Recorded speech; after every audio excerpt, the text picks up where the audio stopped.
ભાવનગર શહેરમાં મુસ્લિમ સમાજના આગેવાનો દ્વારા મહારાષ્ટ્રના નાસિકમાં ઇસ્લામના મહાન પૈગંબરના વિરુદ્ધમાં થયેલી ટિપ્પણીના પગલે આવેદનપત્ર પાઠવ્યું હતું। મહારાષ્ટ્રના નાસિકમાં રહેતા રામગીરી મહારાજે ઇસ્લામની વિરુદ્ધમાં અપમાનજનક ટિપ્પણી કરી હોય જેને પગલે કડક કાર્યવાહી થાય તેવી માંગ સાથેનું આવેદન ભાવનગરના નાયબ કલેક્ટરને પાઠવવામાં આવ્યું હતું।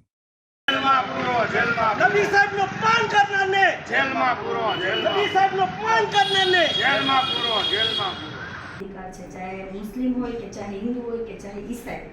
तो साहब कोई पण धर्म विषे कोई लागणी न दुखाय साहब, बस ए ज अमारी साहब आपने विनंती है અને એની ઉપર કડક પગલાં લેવામાં આવે છે।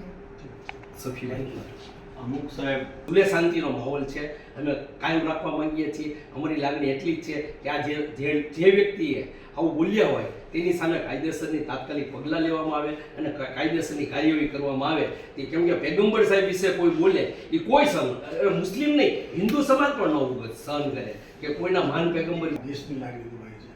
આમાં અમને એવું લાગે છે કે સાહેબ એક જાતનું ખાવતરું હોય કે માણસોને ઉશ્કેરવા માટે, લોકોની લાગણી ઉશ્કેરાય એટલા માટે આ બધું કર્યું હોય એવું અમને લાગે। એટલે એની ઉપમાં ગેરકાનૂની પ્રવૃત્તિ પ્રિવેન્શન એક્ટ હેઠળ ધરપકડ થાય એ મેં રાષ્ટ્રપતિને અપીલ કરીને આપના મારફત મેં આવેદનપત્ર દેવાયા છે। એની અંદર સર ખરેખર હકીકત એવી છે। બોલો ખબર હું ભાવનગર શહેરનો પૂર્વ નગરસેવક છું। આજરોજ આપણા ભાવનગર શહેરના મુસ્લિમ સમાજના આગેવાનો દ્વારા ભાવનગર જિલ્લા અધિક કલેક્ટર સાહેબને એક વિસ્તૃત આવેદનપત્ર પાઠવી રજૂઆત કરવામાં આવી છે કે તાજેતરની અંદર મહારાષ્ટ્રની અંદર નાસિકમાં એક મહારાજ સાહેબે અમારા ઇસ્લામના મહાન પેગમ્બર હજરત મોહમ્મદ મુસ્તફા સલ્લલ્લાહુ તાલા અલૈહિ વસલ્લમ વિશે અપમાનજનક જે ઉશ્કેરણીજનક જે બોલ્યા છે, ઉચ્ચારણો કર્યા છે, તેના સમગ્ર ભારત દેશમાં પડઘા પડ્યા છે।